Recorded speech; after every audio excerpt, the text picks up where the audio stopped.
Now, you need to avoid scalp micropigmentation like a plague if you're among these people I'm about to talk about. Please, I'm going to tell you 4 main people that don't need to get scalp micropigmentation. And especially if you're among these people I'm going to list, please avoid scalp micropigmentation. If you're coming across this video for the first time or you're hearing my voice for the first time, my name is Dr. Chefu. I'm a hair transplant surgeon, a hair loss coach, and I've helped thousands of my clients regain confidence through hair regrowth and hair transplant. Now I'm talking about scalp micropigmentation. Everybody wants to know, do I need a scalp micropigmentation? Now let me tell you something. This discussion is long overdue.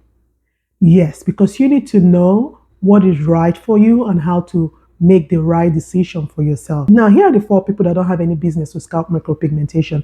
Number 1, people that have unrealistic expectation. What do you think I mean by unrealistic expectation? Now, if your goal is to get your hair to grow, scalp micropigmentation is not going to grow your hair, because the concept of scalp micropigmentation is deposition of pigment into your scalp skin. It is not a hair loss treatment. It just shades off your scalp.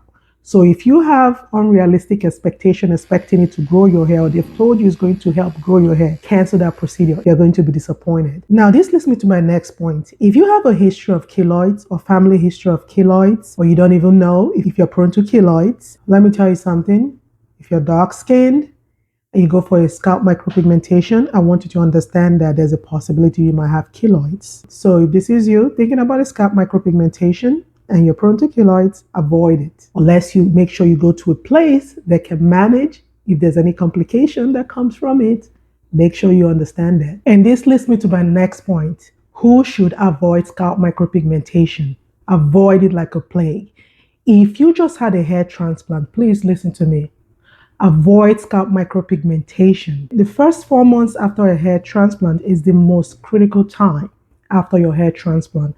Please avoid scalp micropigmentation and make sure you get clearance from your hair transplant surgeon. And finally, if you have active inflammation, the key word, active inflammation on your scalp, you cannot get scalp micropigmentation. You need to avoid it. Now, how do I know, Dr. Chefu, if I have active inflammation? Let's say if your scalp is itchy, your scalp is tender, is painful, you have bumps on your scalp skin, please avoid scalp micropigmentation for now, till you get a proper scalp and hair evaluation. Now, after getting treatment and it gets into the chronic state and you're no longer having all those symptoms, you can decide to go for scalp micropigmentation if that's what you want to do, knowing the risk involved. But if you have active inflammation on your scalp, please cancel that procedure. And if you've watched this video to this point, I'm sure you've enjoyed this video.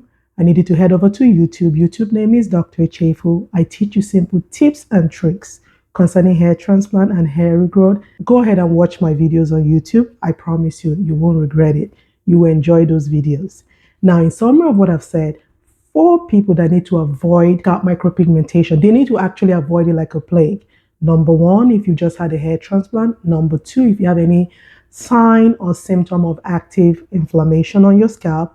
Number 3, if you're prone to keloids, please avoid scalp micropigmentation. And finally, if you have an unrealistic expectation, expecting your hair to grow with scalp micropigmentation, it's not going to work. And if you're dealing with hair loss, thinking about what to do, or you're considering scalp micropigmentation, the first step is for you to actually let someone take a look at your scalp to know what you're dealing with before you go ahead to proceed with the scalp micropigmentation.